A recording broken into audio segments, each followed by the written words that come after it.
Hi all. ഇന്ന് നടന്ന 10th level mains store keeper പരീക്ഷയുടെ ആ ഒരു എക്സാം എഴുതിയ ആളുകൾ ഒരുപാട് പേരുണ്ടാവും. അവർ ഈ ഒരു ആൻസർ കീ അനാലിസിസിന് വേണ്ടി വെയിറ്റ് ചെയ്യായിരിക്കും. അപ്പോൾ നമ്മൾ വേഗത്തിൽ തന്നെ ഈ ഒരു 10ാം ക്ലാസ് ലെവൽ പരീക്ഷയുടെ പ്രധാനപ്പെട്ട ആ ഒരു ചോദ്യങ്ങൾ, അതിൻ്റെ ഉത്തരങ്ങൾ പറഞ്ഞു പോവുകയാണ്. പരീക്ഷയെക്കുറിച്ച് പറയുകയാണെങ്കിൽ നല്ല ചോദ്യങ്ങൾ ഉണ്ടായിരുന്നു. കറണ്ട് അഫയേഴ്സ് നന്നായിട്ട് ചോദിച്ചിരുന്നു. സ്ഥിരം ഫോക്കസ് ഏരിയ തന്നെയായിരുന്നു കറണ്ട് അഫയേഴ്സ്, പ്രത്യേകിച്ച് ശുഭാൻഷു ശുക്ല, അതുപോലെ തന്നെ ഓപ്പറേഷൻ സിന്ദൂറിനെ കുറിച്ച് ചോദ്യങ്ങൾ വന്നിരുന്നു. അപ്പോൾ സ്ഥിരം ഫോക്കസ് ഏരിയ തന്നെയാണ് കറണ്ട് അഫയേഴ്സ് ഭാഗത്ത് നിന്ന് വന്നിട്ടുള്ളത്. ഇനി വരാൻ പോകുന്ന പരീക്ഷയിലും അതൊരു ഫോക്കസ് ഏരിയ നിങ്ങൾ മനസ്സിലാക്കിയിട്ട് തന്നെ നിങ്ങൾ പഠിക്കുക. സോ നമുക്ക് ഓരോ ക്വസ്റ്റ്യൻസ് നോക്കി പോവാം. അപ്പോൾ ഒന്നാമത്തെ കറണ്ട് അഫെയർ ആണ്. സോ അതിൻ്റെ ആൻസർ ഏതാണ്? ആക്സിയോം 4 ആണ് ആൻസർ ആയിട്ട് വരുന്നത് അല്ലേ. രണ്ടാമത്തേന്ന് പറഞ്ഞു കഴിഞ്ഞാൽ വേൾഡ് ജോഗ്രഫിയുമായി ബന്ധപ്പെട്ട ചോദ്യമാണ്. അതിൻ്റെ ആൻസർ ആയിട്ട് വരുന്നത് ഹംബൾട്ട് പ്രവാഹമാണ്. 3ന്റെ ആൻസർ സി അല്ലേ. 3ന്റെ ആൻസർ ആയിട്ട് വരുന്ന ഏതാണ്? സി ആണ്. ഓക്കെ, വൺസ് അഗെയിൻ വേൾഡ് ജോഗ്രഫിയുമായി ബന്ധപ്പെട്ട ഒരു ചോദ്യമാണ്. 3ന്റെ ആൻസർ ആയിട്ട് വരുന്ന ഏതാണ്? സി ആണ് ആൻസർ ആയിട്ട് വരുന്നത്.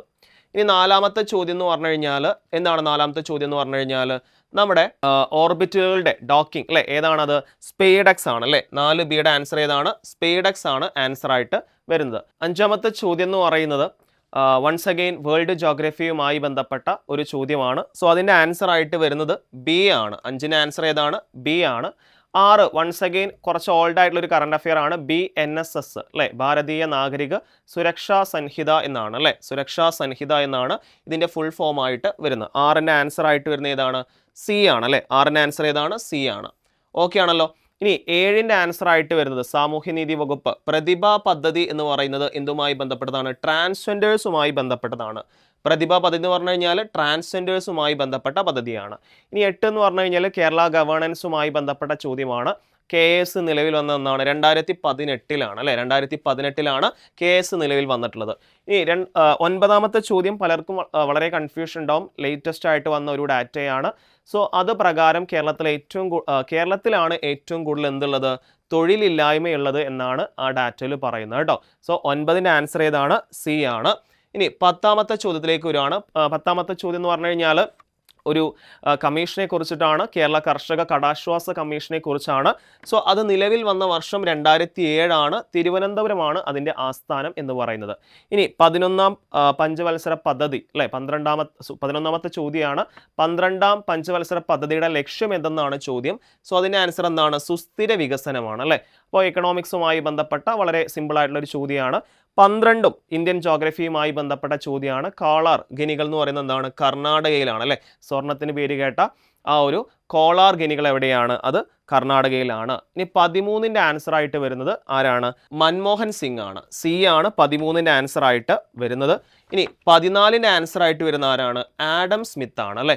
ആഡം സ്മിത്ത് ആണ് ലേസസ്ഫിയർ സിദ്ധാന്തത്തിന്റെ ഉപജ്ഞാതാവെന്ന് പറയുന്നത്. ഇനി 15ന്റെ ആൻസർ എന്ന് പറയുന്നത് കോൺസ്റ്റിറ്റ്യൂഷനുമായി ബന്ധപ്പെട്ട ചോദ്യമാണ്. ഇപ്പോൾ ഇവിടെ അത് ആക്ച്വലി ഒരു കൺഫ്യൂഷൻ ഉണ്ട്. മേ ബി ഡിലീഷനിലേക്ക് പോകാൻ ചാൻസ് ഉണ്ട്. നമ്മൾ താൽക്കാലിക അധ്യക്ഷൻ, സ്ഥിര അധ്യക്ഷൻ എന്ന് പഠിച്ചിട്ടുണ്ട്. അപ്പോൾ അതുകൊണ്ട് അത് കൃത്യമായിട്ട് ഇവിടെ മെൻഷൻ ചെയ്യാത്തത് കൊണ്ട് തന്നെ മേ ബി 4 ആവാനും 3 ആവാനും, അതായത് സി ആവാനും ഡി ആവാനും ആൻസർ സാധ്യതയുണ്ട്. അതൊരു ക്യാൻസറിലേക്ക് പോകാൻ സാധ്യതയുണ്ട്. ഓക്കെ, നമ്മൾ സ്ഥിരം അധ്യക്ഷൻ, താൽക്കാലിക അധ്യക്ഷൻ എന്ന് പറഞ്ഞിട്ട് നമ്മൾ സച്ചിദാനന്ദ സിൻഹയെ കുറിച്ചിട്ടും അതുപോലെ തന്നെ ഡോക്ടർ രാജേന്ദ്ര പ്രസാദിനെ കുറിച്ചും പഠിച്ചിട്ടുണ്ട്. സോ അതുകൊണ്ട് തന്നെ അത് കൃത്യമായിട്ട് ഇവിടെ മെൻഷൻ ചെയ്യാത്തത് കൊണ്ട് തന്നെ അത് മേ ബി പലർക്കും പല കൺഫ്യൂഷൻസ് ഉണ്ടാവും. ചിലർ സി കൊടുത്തിട്ടുണ്ടാവും, ചിലർ ഡി കൊടുത്തിട്ടുണ്ടാവും. സോ അതൊരു ഡിലീഷനിലേക്ക് പോകാൻ ചാൻസ് ഉണ്ട്. സോ അങ്ങനെ കൃത്യമായിട്ട് മെൻഷൻ ചെയ്യണമായിരുന്നു. ഓക്കെ, ഇനി 16ാമത്തെ ആൻസർ എന്ന് പറയുന്നത് ബി ആണ്. എഡ്വേർഡ് വിൽസൺ ആണ്. ഇത് ഓൾറെഡി ഒരാഴ്ച മുൻപ് നടന്നിട്ടുള്ള എക്സാമിലും ഈ ഒരു ചോദ്യം ബയോഡൈവേഴ്സിറ്റി എന്ന് പറയുന്ന ടേം ജനകീയമാക്കിയത് അതാരാണ്? എഡ്വേർഡ് വിൽസൺ ആണ്. അത് കഴിഞ്ഞ ആഴ്ച നടന്ന പരീക്ഷയിലും ചോദിച്ചിരുന്നു. ഇനി 17 ആണെങ്കിൽ മനുഷ്യ ശരീരത്തിലെ ഏറ്റവും നീളം കൂടിയ അസ്ഥി ഏതാണ്? ഫീമർ ആണ് അല്ലെ. ഫീമർ ആണ് മനുഷ്യ ശരീരത്തിലെ ഏറ്റവും നീളം കൂടിയ അസ്ഥി എന്ന് പറയുന്നത്. 18ാമത്തെ ചോദ്യത്തിന്റെ ആൻസർ മലേറിയ ഉണ്ടാക്കുന്ന രോഗാണു ആരാണ്? പ്ലാസ്മോഡിയം ആണ്. പ്ലാസ്മോഡിയം.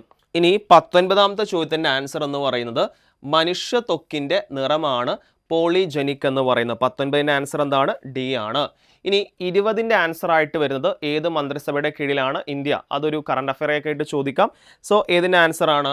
സോ ഇതിൻ്റെ ആൻസർ എന്താണ്? 20ന്റെ ആൻസർ എന്താണ്? 20B ആണ് ആൻസർ ആയിട്ട് വരുന്നത്. ഇനി 21ന്റെ ആൻസർ എന്ന് പറയുന്നത് എ ആണ്. 21ന്റെ ആൻസർ ആയിട്ട് വരുന്നത് ഏതാണ്? സാധി എന്നാണ് 21ന്റെ ആൻസർ ആയിട്ട് വരുന്നത്. 22ന്റെ ആൻസർ E0FIR എന്നാണ് 22ന്റെ ആൻസർ ആയിട്ട് വരുന്നത്. ഇനി 23ന്റെ ആൻസർ ആയിട്ട് വരുന്നത് പേൾ എന്നാണ് കേട്ടോ. പേൾ എന്നുള്ളതാണ് 23ന്റെ ആൻസർ. 24ന്റെ ആൻസർ ആയിട്ട് വരുന്നത് എ ആണ്. 24ന്റെ ആൻസർ ഇമ്പോർട്ടൻ്റ് ആക്റ്റുമായി ബന്ധപ്പെട്ട ചോദ്യമാണ്. 24ന്റെ ആൻസർ ഏതാണ്? എ ആണ് ആൻസർ ആയിട്ട് വരുന്നത്. 25 ആണെങ്കിൽ ആൻസർ ആയിട്ട് വരുന്നത് മുകളിലുള്ളവയെല്ലാം ആണ് അല്ലേ. അപ്പോൾ അത് നോർമലി ഒരാൾക്ക് വായിച്ചു കഴിഞ്ഞാൽ പെട്ടെന്ന് കിട്ടുന്ന ഒരു ചോദ്യമാണ്. ഇനി 26ന്റെ ആൻസർ ആയിട്ട് വരുന്നത് എ ആണ്. 3 മാത്രമാണ് ഇവിടെ KR മീരയുടെ കൃതികളിൽ ഉൾപ്പെടാത്തത്. 3 മാത്രമാണ്. മൂന്നാമത്തെ ഓപ്ഷൻ, അതായത് ഈ അമാവാസി, ഗസൽ, മാനസാന്തം എന്ന് പറയുന്ന ഓപ്ഷനാണ് അവിടെ കൃത്യമായ, അതായത് എ ഓപ്ഷനാണ്. 3 മാത്രം എന്ന് പറയുന്ന എ ഓപ്ഷനാണ് അവിടെ കൃത്യമായ ആൻസർ എന്ന് പറയുന്നത്. 27ാമത്തെ ചോദ്യത്തിലേക്ക് നമുക്ക് നോക്കാം. ഓപ്പറേഷൻ സിന്ദൂർ ഒരുപാട് പരീക്ഷകളിൽ ഒരു ഫോക്കസ് ഏരിയ ആയിട്ട് തന്നെ പഠിക്കണമെന്ന് പറഞ്ഞുകൊണ്ട് നമ്മൾ ഓൾറെഡി പറഞ്ഞിരുന്നു. ഓപ്പറേഷൻ സിന്ദൂർ ഇനിയും ചോദിക്കാം. അപ്പോൾ ഇവിടെ ആദ്യമായിട്ടാണ് ഓപ്പറേഷൻ സിന്ദൂറിൻ്റെ ഡേറ്റ് ഒരു പരീക്ഷയിൽ ചോദിക്കുന്നത്. അപ്പോൾ അതിന് ആൻസർ ആയിട്ട് വരുന്ന എല്ലാം ശരിയാണ് കേട്ടോ. എല്ലാം ശരിയാണ്. ഓപ്പറേഷൻ സിന്ദൂറിനെ കുറിച്ച് ആദ്യമായിട്ടാണ് ഒരു പരീക്ഷയിലെ ഓപ്പറേഷൻ സിന്ദൂർ നടത്തിയ ഡേറ്റ് ചോദിക്കുന്നത്. ഇതുവരെ ഡേറ്റ് ചോദിച്ചിട്ടുണ്ടായിരുന്നില്ല. അപ്പോൾ ഇനി പഠിക്കുന്നവരും അതോടെ പഠിക്കുക കേട്ടോ. 2025 മെയ് 7-നാണ് ഇന്ത്യ എന്ത് ചെയ്തത്? ഓപ്പറേഷൻ സിന്ദൂർ നടത്തിയത്. ഇനി 28ലേക്ക് വന്നു കഴിഞ്ഞാൽ 28ന്റെ ആൻസർ ആയിട്ട് വരുന്നത് 1 and 2 ആണ്. 28ന്റെ ആൻസർ ഏതാണ്? 1 and 2 ആണ്. 29ന്റെ ആൻസർ ആയിട്ട് വരുന്നത് എ ആണ്. 29ന്റെ ആൻസർ ഏതാണ്? എല്ലാം ശരിയാണ്. IT-യുമായി ബന്ധപ്പെട്ട് കുറച്ച് ഡെപ്തിൽ ചോദിച്ചൊരു ചോദ്യമാണ്. 29ന്റെ ആൻസർ ഏതാണ്? എ ആണ്. ഇനി 30ന്റെ ആൻസർ ആയിട്ട് വരുന്നത് 30ന്റെ ആൻസർ ഏതാണ്? അതും IT-യുമായി ബന്ധപ്പെട്ട നമ്മുടെ കുറച്ച് അല്ലേ റിപ്പീറ്റർ, അതുപോലെ തന്നെ ഹബ്ബ്, സ്വിച്ച്, നമ്മൾ ഒരുപാട് കാര്യങ്ങൾ പഠിക്കാറുണ്ട്. മോഡം അല്ലേ. അപ്പോൾ അതുമായി ബന്ധപ്പെട്ട, അതുപോലെ നെറ്റ്വർക്ക്, ലാൻ, മാൻ. സോ ഇതിൽ ആൻസർ 30ന്റെ ആൻസർ ആയിട്ട് വരുന്ന ഏതാണ്? സി ആണ്. ഇതിൽ തെറ്റായത് ഏതെന്നാണ്, ശരിയല്ലാത്തത് ഏതെന്നാണ് ചോദ്യം. സോ 30ന്റെ ആൻസർ ഏതാണ്? സി ആണ്. ആദ്യ 2 ഓപ്ഷനുകൾ ശരിയാണ്. ഇനി 31 വൺസ് അഗെയിൻ കോൺസ്റ്റിറ്റ്യൂഷനുമായി ബന്ധപ്പെട്ട ചോദ്യമാണ്. സോ 31ന്റെ ആൻസർ ആയിട്ട് ശരിയായത് ഏതൊക്കെയാണ് ചോദ്യം. സോ നെഹ്റു ആയിരുന്നു അതിൻ്റെ പ്രസിഡന്റ് എന്ന് പറയുന്നത്. ലക്ഷ്യം പൂർണ്ണ സ്വരാജ് ആയിരുന്നു. പിന്നെ നമ്മുടെ നിയമലംഘന പ്രസ്ഥാനം ആരംഭിച്ചു എന്നും പറയുന്നുണ്ട്. സോ എല്ലാ ഓപ്ഷൻസും ശരിയാണ്. ഇനി 32 ഇവിടെ എന്ന് പറഞ്ഞു കഴിഞ്ഞാൽ ശരിയായത് ഏതാണ് ചോദ്യം. അപ്പോൾ ശരി ഏതൊക്കെയാണ്? 1ഉം 2ഉം ആണ്.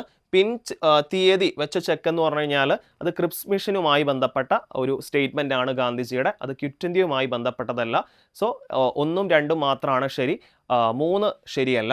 ഇനി 33ാമത്തെ ചോദ്യത്തിലേക്ക് വന്നു കഴിഞ്ഞാൽ അവിടെ 2, 3, 4 ശരി. വേൾഡ് ഹിസ്റ്ററിയുമായി ബന്ധപ്പെട്ട ചോദ്യമാണ്. 2, 3, 4 ആണ് കൃത്യമായ ആൻസർ എന്ന് പറയുന്നത്. ഈ 34ലേക്ക് വന്നു കഴിഞ്ഞാൽ കേരള ഹിസ്റ്ററിയുമായി ബന്ധപ്പെട്ട് പഴശ്ശി വിപ്ലവവുമായി ബന്ധപ്പെട്ട ചോദ്യമാണ്. 34ന്റെ ആൻസർ ആയിട്ട് വരുന്നത് എ ആണ്. 1ഉം 2ഉം എന്നിവ എന്നാണ് 34ന്റെ ആൻസർ ആയിട്ട് വരുന്നത്. 34ന്റെ ആൻസർ ആയിട്ട് വരുന്നത് എന്താണ്? എ ആണ് ആൻസർ ആയിട്ട് വരുന്നത്. ഇനി ഇന്ത്യയുടെ വിഭജനവുമായി ബന്ധപ്പെട്ട ചോദ്യമാണ്. അപ്പോൾ അതിലൊരു പുസ്തകത്തിൻ്റെ പേരാണ് അതർ സൈഡ് ഓഫ് സൈലൻസ്. അതാരാണ്? ഊർവശി ഭൂട്ടാലിയാണ് എഴുതിയിട്ടുള്ളത്. 36ാമത്തെ ചോദ്യം, ലോക ടെസ്റ്റ് ചാമ്പ്യൻഷിപ്പ് കിരീടം നേടിയ ടീമിൻ്റെ ക്യാപ്റ്റൻ ആരായിരുന്നു? 36ന്റെ ആൻസർ ആയിട്ട് വരുന്നത് എയ്ഡൻ മാർക്രമാണ് അല്ലേ. സൗത്ത് ആഫ്രിക്കയാണ് നമ്മുടെ 2025 ICC ടെസ്റ്റ് ചാമ്പ്യൻഷിപ്പ് വിജയിച്ചത്. സോ അതിൽ ക്യാപ്റ്റൻ ആരാണ്? എയ്ഡൻ മാക്രമാണ്. 37ന്റെ ആൻസർ ആയിട്ട് വരുന്നത് ഏതാണ്? നമ്മുടെ നവോത്ഥാനവുമായി ബന്ധപ്പെട്ട ചോദ്യമാണ്. 37ന്റെ ആൻസർ ഏതാണ്? ബി ആണ് 37ന്റെ ആൻസർ ആയിട്ട് വരുന്നത്. 38 എന്ന് പറയുന്നത് നമ്മുടെ അവാർഡുകളുമായി ബന്ധപ്പെട്ട ഒരു കറണ്ട് അഫയേഴ്സ് ചോദ്യമാണ്. സോ 38ന്റെ ആൻസർ ആയിട്ട് വരുന്നത് സി ആണ്. 3 മാത്രം എന്നാണ് അല്ലേ. NS മാധവനാണ് ഏറ്റവും ലേറ്റസ്റ്റ് വിജയം എന്ന് പറയുന്നത്. സോ 38 അല്ലേ, അല്ല നമ്മൾ ഡിസ്കസ് ചെയ്തത്. 39 എന്ന് പറഞ്ഞു കഴിഞ്ഞാൽ കേരളത്തിലെ സംസ്കാരവുമായി ബന്ധപ്പെട്ട ചോദ്യമാണ്. 39ന് ആൻസർ ആയിട്ട് വരുന്നത് ബി ആണ്. 39ന്റെ ആൻസർ ഏതാണ്? ബി ആണ് ആൻസർ ആയിട്ട് വരുന്നത്. ഇനി 40 പാരീസ് ഒളിമ്പിക്സുമായി ബന്ധപ്പെട്ട ചോദ്യമാണ്. 40ന്റെ ആൻസർ ആയിട്ട് വരുന്നത് ഡി ആണ് കേട്ടോ. ഞാൻ ഓപ്ഷൻസ് ആയിട്ട് വായിക്കുന്നില്ല. അതിൽ പതാക ഏന്തിയത് ആരൊക്കെയാണെന്നാണ് ചോദ്യം. 2 മാത്രം അല്ലേ. സമാപന ചടങ്ങിൽ PR ശ്രീജേഷും മനു ഭാക്കറും അല്ലേ. നമ്മുടെ ഉദ്ഘാടന ചടങ്ങാണെങ്കിൽ അജന്ത ശരത് കമാലും അതുപോലെ തന്നെ PV സിന്ധു അല്ലേ. PV സിന്ധുവും അജന്ത ശരത് കമാലുമായിരുന്നു ഉദ്ഘാടന ചടങ്ങിൽ. സമാപന ചടങ്ങിലാണെങ്കിൽ മനു ഭാക്കറും അതുപോലെ PR ശ്രീജേഷും മലയാളിയാണ്. ഈ 41 ആണെങ്കിൽ ശരിയായ പ്രസ്താവന ഏതാണെന്നുള്ളതാണ്. ഇതിൽ ബി ആണ് കൃത്യമായ പ്രസ്താവന എന്ന് പറയുന്നത് കേട്ടോ. കേന്ദ്ര വിവരാവകാശ ഓഫീസറെ നിയമിക്കുന്നത് പ്രധാനമന്ത്രിയല്ല, അത് പ്രസിഡന്റിന്റെ ഡ്യൂട്ടിയാണ്. സോ ബി ആണ് കറക്റ്റ് ആൻസർ എന്ന് പറയുന്നത്. 42ാമത്തെ ആൻസർ പോക്സോ അല്ലേ, നമുക്കറിയാം 2012 നവംബർ 14 നിലവിൽ വരുന്നത്. അപ്പോൾ 42ൻ്റെ ആൻസർ 2012 ആണ്. 43ൻ്റെ ആൻസർ ആയിട്ട് വരുന്നത് എ ആണ്. സോ 43ൻ്റെ ആൻസർ ആയിട്ട് വരുന്ന ഏതാണ്? എ ആണ് 43ൻ്റെ ആൻസർ എന്ന് പറയുന്നത്. ഇനി 44ൻ്റെ ആൻസർ എന്ന് പറയുന്നത് നമ്മുടെ ദുരന്ത നിവാരണവുമായി ബന്ധപ്പെട്ട ചോദ്യമാണ്. 44ൻ്റെ ആൻസർ സി ആണ് കേട്ടോ. ഇതിൽ പലരും എ എന്ന് കൊടുക്കാൻ ചാൻസ് ഉണ്ട്. ദേശീയ തലത്തിലായിട്ട് മാത്രം വന്നതല്ല, അതിൽ സ്റ്റേറ്റിനെ കുറിച്ച് പറയുന്നുണ്ട്, ജില്ലാ അതോറിറ്റിയെ കുറിച്ച് പറയുന്നുണ്ട്. സോ 44 സി ആണ് ആൻസർ ആയിട്ട് വരിക. ഇനി 45 എന്ന് പറയുന്നത് എന്താണ്? ഒരു സ്കീമാണ്, ഇന്ത്യ തലത്തിലുള്ള ഒരു സ്കീമാണ്. സോ അതിൻ്റെ ആൻസർ ആയിട്ട് വരുന്നത് ബി ഓപ്ഷനാണ്. 45ൻ്റെ ആൻസർ ഏതാണ്? ബി ആണ് ആൻസർ ആയിട്ട് വരുന്നത്. ഈ 46 ചിൽക്ക തടാകം ഏതൊക്കെ ഡെൽറ്റകൾക്കിടയിലാണ് സ്ഥിതി ചെയ്യുന്നതാണ് ചോദ്യം. 46ൻ്റെ ആൻസർ മഹാനദിയും ഗോദാവരിയുമാണ് കേട്ടോ. മഹാനദിയും ഗോദാവരിയുമാണ്. ഓക്കെ, 46ൻ്റെ ആൻസർ. ഇനി 47ലേക്ക് വന്നു കഴിഞ്ഞാൽ നമ്മുടെ നർമ്മദ നദിയിലെ സർദാർ സരോവർ അതിൻ്റെ ഗുണഭോക്ത സംസ്ഥാനങ്ങൾ ഏതാണെന്നാണ് ചോദ്യം. 47ൻ്റെ ആൻസർ ഏതാണ്? എ ആണ്. 48ലേക്ക് വന്നു കഴിഞ്ഞാൽ നഗരങ്ങളുമായി ബന്ധപ്പെട്ട അല്ലേ, ഷഹാരി എന്ന വാക്ക് കണ്ടു കഴിഞ്ഞാൽ ഉറപ്പിച്ചോ അതായിരിക്കും ആൻസർ. നഗരങ്ങളുടെ മായി ബന്ധപ്പെട്ട ഒരു സ്കീമാണ് ചോദിക്കുന്നെങ്കിൽ ഷഹാരി എന്ന് പറയുന്ന ഓപ്ഷൻ നിങ്ങളുടെ ഈ ഓപ്ഷനുകളിൽ ഉണ്ടെങ്കിൽ തീർച്ചയായിട്ടും അതന്നെയായിരിക്കും ആൻസർ. സോ 48 സി ആണ്. 49 ദേശീയ തൊഴിലുറപ്പ് പദ്ധതി ഏതാണ്? 10ാം പഞ്ചവത്സര പദ്ധതിയാണ്. ഇനി 50 എന്ന് പറഞ്ഞാൽ നിരന്തരമായിട്ട് ചോദിച്ചതാണ് നീതി ആയോഗിൻ്റെ ലക്ഷ്യങ്ങളെക്കുറിച്ച്. 50ൻ്റെ ആൻസർ ഇതിൽ തെറ്റൊന്നുമില്ല, എല്ലാം ശരിയായിട്ടുള്ള, ഇവിടെ തെറ്റായത് കണ്ടെത്തുക എന്നാണ്, എല്ലാം ശരിയായിട്ടുള്ള ഓപ്ഷൻ തന്നെയാണ്. 51 നമ്മൾ പറഞ്ഞു ICC ചാമ്പ്യൻസ് ട്രോഫിയിൽ ചാമ്പ്യൻസ് ആരാണ്? ഇന്ത്യയാണ് ICC ചാമ്പ്യൻസ് ട്രോഫിയിൽ ഇന്ത്യ ചാമ്പ്യൻസ് എന്ന് പറയുന്നത് ന്യൂസിലൻഡിനെ പരാജയപ്പെടുത്തിക്കൊണ്ട് അല്ലേ. ഇനി ആകാശയുടെ നീല നിറത്തിന് കാരണം ഏതാണ്? വിസരണമാണ്. ഇതൊക്കെ ഒരുപാട് തവണ ചോദിച്ചതാണ്. 53 ആൻസർ ഫ്രീലി ഫോളിംഗ് എന്ന് പറയുമ്പോൾ നമ്മൾ F = ma എന്ന് പറയുന്ന ഇക്വേഷൻ പ്രകാരം ചെയ്യുവാണെങ്കിൽ 245 ന്യൂട്ടൺ എന്ന് കിട്ടിയിട്ടുണ്ടാവും. പക്ഷേ ഫ്രീലി ഫോളിംഗ് എന്ന് പറയുന്ന ആ ഒരു കാര്യം ഇവിടെ പറഞ്ഞതുകൊണ്ട് തന്നെ ആൻസർ ഏതാണ്? 0 ആൻസർ ആയിട്ട് വരിക. ഇനി 54 കർണാടകയിലെ ഗോർ ഗുംബസ് എന്ന് പറയുന്നത് ഒരു SCRT ചോദ്യമാണ്. 10ാം ക്ലാസ് SCRT പാഠപുസ്തകത്തിൽ കൃത്യമായിട്ട് പറയുന്നുണ്ട്, അനുരണനമാണ് ആൻസർ ആയിട്ട് വരിക. ഇനി 55ൻ്റെ ആൻസർ ആയിട്ട് വരുന്നത്, ഇതിൽ കൺഫ്യൂഷൻ ഉണ്ടാവും. സ്പേസിൽ പോയത് ആരനെയാണ്? രാകേഷ് ശർമ്മയാണ്. ശുഭാൻഷു ശുക്ല ഉള്ളതുകൊണ്ട് കൺഫ്യൂഷൻ വരാൻ ചാൻസ് ഉണ്ട്. സ്പേസ് സ്റ്റേഷനിൽ പോയ ആദ്യ ഇന്ത്യക്കാരനാണ് ആര്? ശുഭാൻഷു ശുക്ല. എന്നാൽ സ്പേസിൽ പോയ ആദ്യ ഇന്ത്യക്കാരൻ ആരാണ്? അത് രാകേഷ് ശർമ്മയാണ്. ഇനി 56 എന്താണ്? 56ാമത്തെ ചോദ്യം ലക്ഷ്യപ്രമേയം അല്ലേ. 56ാമത്തെ ചോദ്യം എന്ന് പറഞ്ഞാൽ ലക്ഷ്യപ്രമേയവുമായി ബന്ധപ്പെട്ട ചോദ്യമാണ്. അതാരാണ്? അതേതാണ് ആൻസർ ആയിട്ട് വരിക? ആമുഖമാണ് ആൻസർ ആയിട്ട് വരുന്നത് അല്ലേ. 56ൻ്റെ ആൻസർ ഏതാണ്? ആമുഖമാണ്. 57 തെറ്റായ പ്രസ്താവന ഏത് എന്നാണ് ആൻസർ. സോ ഇതിന് എന്തില്ല? ആൻസർ ഇല്ല. ഓക്കെ, ഈ ചോദ്യം തെറ്റാണ്, ഇതിനെന്തില്ല?